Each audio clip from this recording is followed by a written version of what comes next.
Praise the lord, హల్లెలూయా. దేవుని పరిశుద్ధ నామానికి మహిమ కలుగును గాక. క్రీస్తునందు నా ప్రియమైన దేవుని బిడ్డలను మీ అందరికీ ఉదయకాలపు శుభములు తెలియచేస్తున్నాను. ప్రియమైన దేవుని బిడ్డలారా, మన ప్రభువును రక్షకుడైన దేవుడు ఇంతవరకు మనకు తోడే ఉండి ఆయన చాలిన దేవుడిగా ప్రతి దినం ప్రతి క్షణం ఆయన మనకు సహాయం చేస్తూ వస్తున్నారు. అందుకే దేవునికి మహిమ కలుగును గాక. ఆమేన్, హల్లెలూయా. దేవుని యొక్క లేఖనంలో నుండి ఓ మాటను మనం ధ్యానించబోతున్నాం. హెబ్రీ పత్రిక 1వ అధ్యాయము 10-11 వచనాలు మనం గమనించినప్పుడు దైవజనుడు అక్కడ చక్కటి ఈ మాటలు రాస్తున్నాడు. భూమికి పునాది వేసింది నీవే, ఆకాశం కూడా నీ చేతి పనులే, అవన్నీ వస్త్రం వల్లే పాతగిలి పాడైపోతాయి, కానీ నీవు నిలిచి ఉందువు. ఆ వచనంలో 11-12 వచనాల్లో నువ్వు ఏకరీతిగా ఉంటావు, నీవు నిలిచి ఉంటావు. అవన్నీ పాతగిలిపోతాయి, అవన్నీ మారిపోతాయి.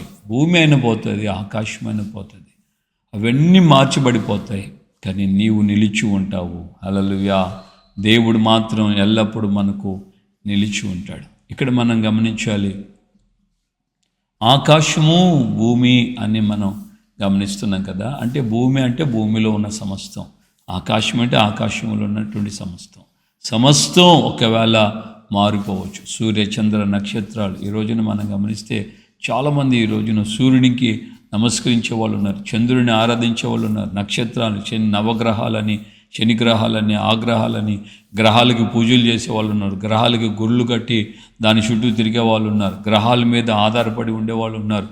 ఓ ఆ గ్రహం, ఈ రాశి, ఆ నక్షత్రం, ఈ నక్షత్రం అనుకుంటూ ఆ ఉంగరాలు ఈ ఉంగరాలు ఓ రకరకాలుగా పెట్టుకొని ఏదో చేస్తున్నాం అన్నట్లుగా ఉండేవాళ్ళు ఉంటారు.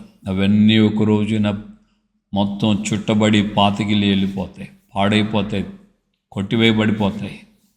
భూమి అయినా అంటే భూమి అందులో ఉన్న సమస్తం అనగా మనుషులైనా, ఇళ్ళైనా, వస్తువులైనా, ఆస్తి అయినా, సంపద అయినా అన్నీ వెళ్ళిపోతాయి, అన్నీ ఏవి కూడా ఉండవు.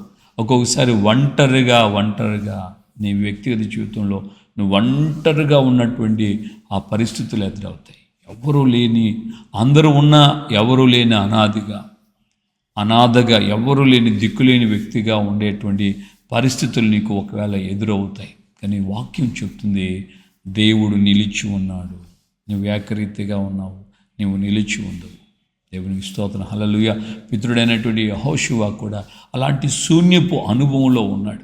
అలాంటి శూన్యపు ఆ కాలం ఆ మార్గం కూడా నడవలసి వచ్చిన పరిస్థితి, ఆయన దిగులు పడి వేదన చెందుతున్నటువంటి సమయంలో చుట్టూ లక్షల మంది ప్రజలు ఉన్నా ఆయన హృదయంలో మాత్రం దిగులు ఆయన విడిచిపెట్టలేదు. అది గమనించిన దేవుడు అంటాడు, నేను మోషేకు తోడై ఉన్నట్లు నీకు తోడై ఉంటాను, నిన్ను ఏమాత్రం విడువను, ఎన్నడూ ఎడబాయను. నీ భర్తకు తోడై ఉన్నట్లుగా నీకు నేను తోడై ఉంటాను. భర్తను పోగొట్టుకున్న స్త్రీగా నువ్వు ఒకవేళ దుఃఖాన్ని అనుభవిస్తున్నావా, ఒంటరితనాన్ని అనుభవిస్తున్నావా, నిశ్చయముగా భర్తను పోగొట్టుకున్న స్త్రీగా నువ్వు ఎంతగా అంగలారుస్తున్నావో ఆయనకి తెలుసు. అందుకే ఆయన అంటాడు, నేను నీ భర్తకు తోడై ఉన్నట్లు నీకు నేను తోడై ఉంటా, నిన్ను ఏమాత్రం విడవను, ఎన్నడూ ఎడబాయను. దేవునికి మహిమ కలుగును గాక. ఒకవేళ తల్లిదండ్రులను పోగొట్టుకున్నావా, లేక పిల్లలను పోగొట్టుకున్నావా, అంగలారుస్తున్నావా, గుండెలు అవిసేలాగా. నాకు తెలిసిన కుటుంబం తమ కుమారుని కోల్పోయిన తర్వాత ఆ తల్లి నాతో చెప్పిన మాట ఏంటంటే, అన్నయ్య నిద్ర పట్టడం లేదండి, నిద్ర రావట్లేదు, రాత్రులలో నిద్రపోలేకపోతున్నాను, నిద్ర రావట్లేదు, ఒకటే మెలకువ, కలవరం, కుమారుని గురించినటువంటి వేదన. ఒకసారి ఆలోచించండి, దేవుని వాగ్దానం ఈ మాట క్లియర్గా చెప్పబడుతుంది. అవన్నీ గతించిపోయినా ఆయన మాత్రం ఏకరీతిగా ఉంటాడు, ఆయన మాత్రం నిలిచి ఉంటాడు. సహోదరుడా, ఎందుకు నువ్వు అధైర్యపడుతున్నావు, ఎందుకు కలవరపడుతున్నావు? నువ్వు ఒంటరితనంలో దేవుడు నీకు తోడే ఉండి నేను ఆయన కాపాడి సంరక్షించేవాడై ఉన్నాడు, నీకు ఆయన సహాయం చేసేవాడై ఉన్నాడు. నువ్వు దిగులు పడొద్దు, నువ్వు అధైర్యపడొద్దు. వాస్తవం, ఎవరూ శాశ్వతం కాదు, అందరం వెళ్ళిపోతాం. ఎవరి టైంలో వాళ్ళు వెళ్ళిపోతారు. ఎవరి కాలంలో ఎవరిని దేవుడు పిలిస్తే మనం అందరం ఆయన చేతి పనులమే. కాబట్టి ఆయన ఎవరిని తీసుకుంటే మనం వెళ్ళిపోవాల్సిందే. కానీ ఉన్నటువంటి మనం వెళ్ళిపోయిన వారిని గురించి కృంగిపోకుండా, అధైర్యపడకుండా, దేవుడు నాకు అన్యాయం చేశాడని అనకుండా, ఈ విధంగా జరగటం మీ చిత్తమేమో ప్రభా, మేము అప్పగించుకుంటున్నాం. ముందున్న కాలం మీ ద్వారా, మీ నడిపింపులో, మీ సన్నిధిలో అయ్యా కృపనిచ్చి మమ్మల్ని నడిపించండి, మాకు తోడుగా ఉండండి అని మనం ఆయన మీద ఆనుకొని నడిపించబడినప్పుడు నిత్యముగా దేవునికి తోడే ఉంటాడు, నిత్యముగా ప్రభు నీకు సహాయం చేస్తాడు, నిత్యముగా ప్రభు నిన్ను ఆదుకుంటాడు. దేవునికి మహిమ కలుగును గాక. హల్లెలూయా. నువ్వు ఒంటరిగా ఉన్నావని ఏమాత్రం కృంగిపోవద్దు, ఆధారపడుకు. నువ్వు గుర్తుపట్టు, దేవుడు నీతో కూడా ఉన్నాడు అని. ఒకసారి ఆలోచించండి. సింహాల బోనులో ఉన్నటువంటి దానియేలు ఉదయకాలం వచ్చి రాజు మాట్లాడుతున్నప్పుడు రాజుతో ఏమని చెప్పాడు? దేవుడు తన దూతను పంపి సింహములు నాకు ఏ హాని చేయకుండా వాటి నోళ్ళు ఆయన మూయించాడు. మరి దేవుడు తన దూతను పంపాడు అన్నటువంటి ఆ స్పష్టత విజిబుల్గా కళ్ళకు కనబడుతున్నట్లుగా దేవదూత ఆయనతో ఉన్నట్లుగా రాయబడలేదు బైబిల్లో. కానీ ఆయన ఫీల్ అయ్యాడు.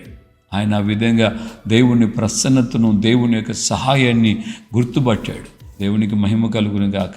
ఒక్కసారి ఆలోచించండి. ఆ మాటలు చదువుతుండగానే కృంగిపోయిన మన జీవితంలో నిరీక్షణ కలుగుతుంది, ధైర్యం వస్తుంది, విశ్వాసం వస్తుంది, కన్నీళ్లు తొడవబడతాయి.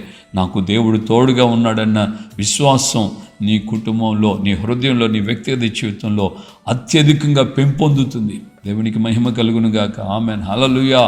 ప్రియమైనటువంటి దేవుని బిడ్డలారా, దేవుడు తన దూతను పంపాడు. సింహములు నాకు ఏ హాని చేయకుండా దేవదూత వాటి నోళ్ళన్నీ మూయించేసి. నిజంగా నీ వ్యక్తిగత జీవితంలో అదే అనుభవాన్ని నువ్వు అనుభవిస్తావు. గుర్తిస్తే నిన్నెన్నడూ విడవను, ఎన్నడూ ఎడబాయను. ఎంత గొప్ప వాగ్దానం, ఎంత గొప్ప మాట.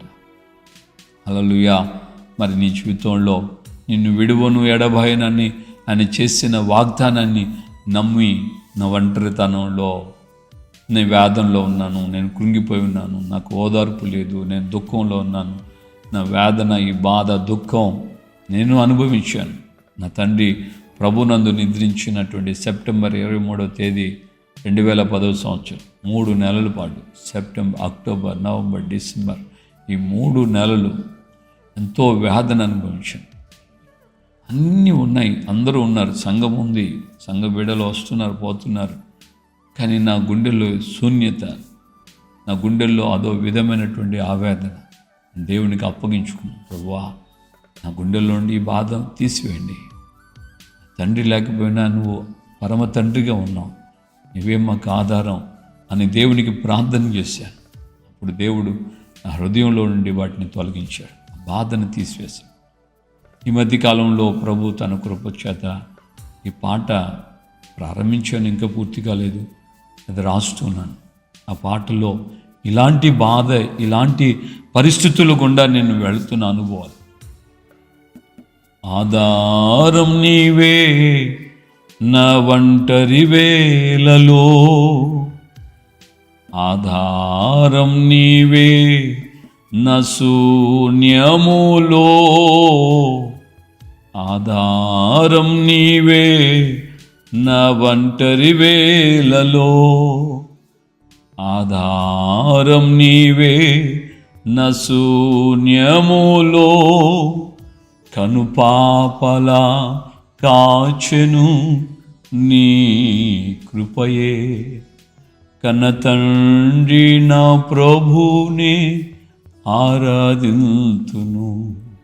కనుపాపలా కాచెను నీ కృపయే, కన్నతండ్రి నా ప్రభునే ఆరాధింతును.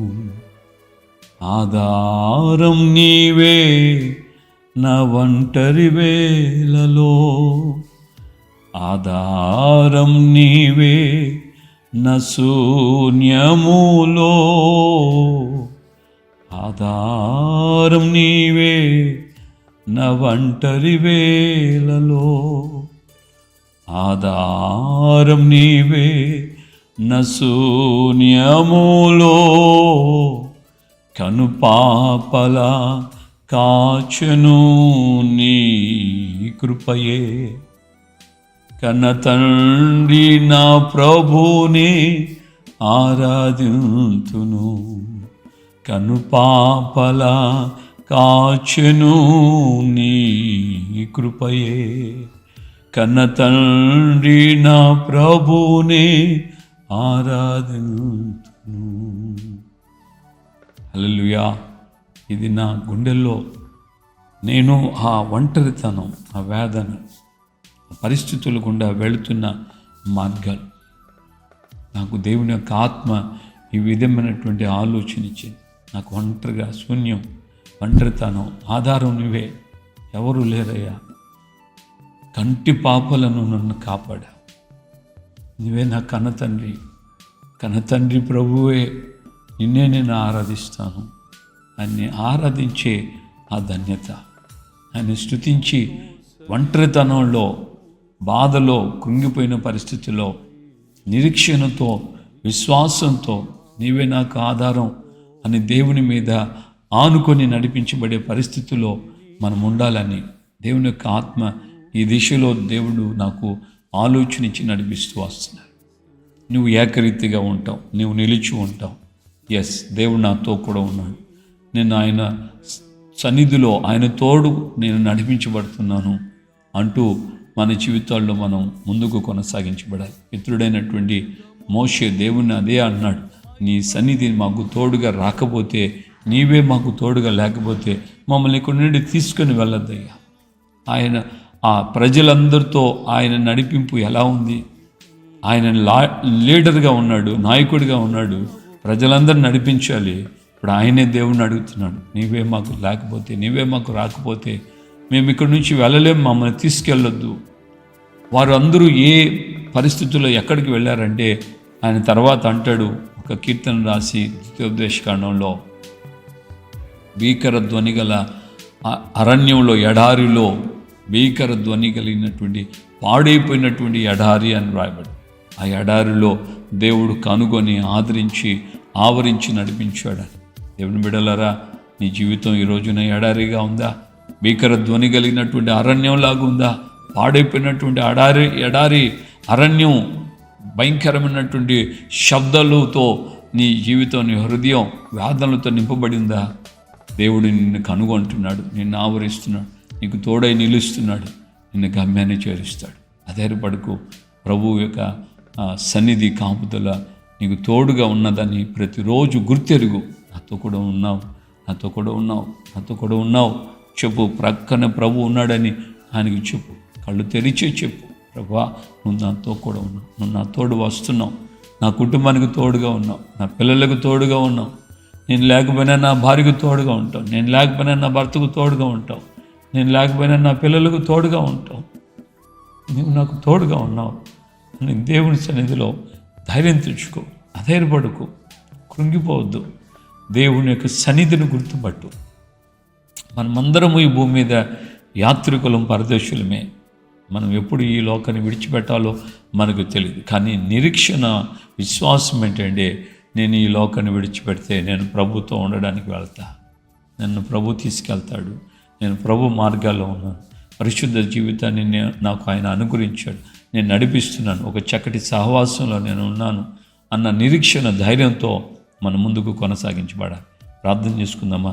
ప్రేమగల తండ్రి, ఉదయకాలము ఆయన భూమి ఆకాశాలు గతించిన నీవు నిలిచి ఉంటావు అన్న మాట మమ్మల్ని ధైర్యపరిచింది. అయ్యా, నీవు నిలిచి ఉంటావు అయ్యా. మాతో కూడా ఒకవేళ మా ఆస్తులు లేకపోవచ్చు, మా పేరు ప్రఖ్యాతులు లేకపోవచ్చు, ఒకప్పుడు గనులుగా పిలువబడిన వ్యక్తులు ఈ రోజున అవమానాలకి గురి కావచ్చు, నిందలు, దూషణలు, కన్నీళ్ళు, దుఃఖం, ఎడబాటు అయ్యా, ఇవన్నీ ఒకవేళ ఎదురైనా నువ్వు నిలిచి ఉంటావయ్యా, నువ్వు నిలిచి ఉంటావు.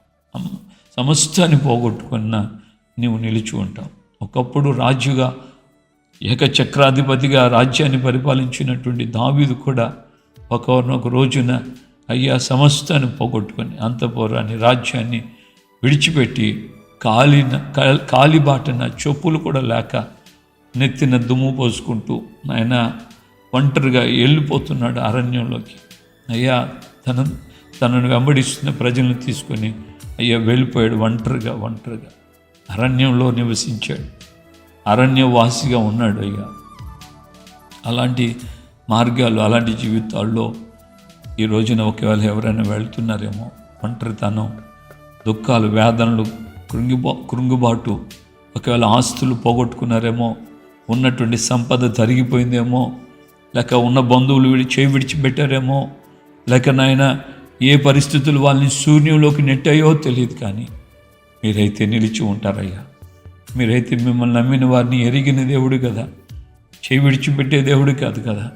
మనుషులే దూరమైన, పరిస్థితులే తలకిందులైనా, శూన్యంగా బ్రతుకే మారినా మీరు విడిచిపెట్టని దేవుడయ్యా. మీరు కాపాడే దేవుడివి, మీరు సహాయం చేసే దేవుడివి. కనుక ఈ ఉదయకాలమందు ప్రతి ఒక్కొక్కరిని మీరు దర్శించండి, ప్రతి ఒక్కొక్కరిని మీరు దర్శించండి, ప్రతి కుటుంబాన్ని మీరు ఆదుకోండి. ఎవరు ఉన్నా ఎవరు లేకపోయినా మీరు మాకు తోడుగా ఉన్నారని అయ్యా, మీ సన్నిధి మాకు తోడుగా ఉంచాను. మీరు మమ్మల్ని బలపరిచి నడిపించే దేవుడాన్ని ప్రతి హృదయం మీ యొక్క సన్నిధిలో ధైర్యం తెచ్చుకొని విశ్వాసంతో ముందుకు సాగుటూ సహాయం చేయండి. కృపా కాపుదల అనుగురించి ఘనత, మహిమ, ప్రభావం మీరు మాత్రమే పొందమని యేసు నామములో ప్రార్థన చేసి పొంది ఉన్నాము తండ్రి. ఆమేన్. మన ప్రభు అయిన యేసుక్రీస్తు కృపయు, తండ్రి అయిన దేవుని ప్రేమ, పరిశుద్ధాత్మిక అన్యోన్య సహవాసం, సమాధానం ఇప్పుడు ఎల్లప్పుడూ సకల పరిశుద్ధులకి మనకును ప్రభు రాకడ పర్యంతం కృపతోడే ఉండి నడిపించునుగాక. ఆమేన్, ఆమేన్. హల్లెలూయా. ప్రభు పేట అందరికీ వందనాలు. ధైర్యం తెచ్చుకోండి. ప్రభు యొక్క నిండైన సన్నిధి, కృపా కాపుదల నీకు తోడుగా ఉంటుంది. ఆయన ఏకరీతిగా ఉన్నాడు, ఆయన నిలిచే ఉన్నాడు నీ పక్షాన. కనుక ఆధారపడుకు, సహాయం చేస్తాడు. దేవునికి మహిమ కలుగునుగాక. అనేకులకు షేర్ చేసి, ఎవరైతే కృంగిపోయి ఉన్నారో, ఎవరైతే ఒంటరిగా ఉన్నారో, ఎవరైతే కన్నీళ్ళలో ఉన్నారో వారికి ఈ మాటలు తెలియచేస్తూ దేవుని యొక్క ఆదరణ చేత మీరు వారిని ఆదరించాలని సేవకుడిగా కోరుకుంటున్నాను. కృప మనం తోడుగా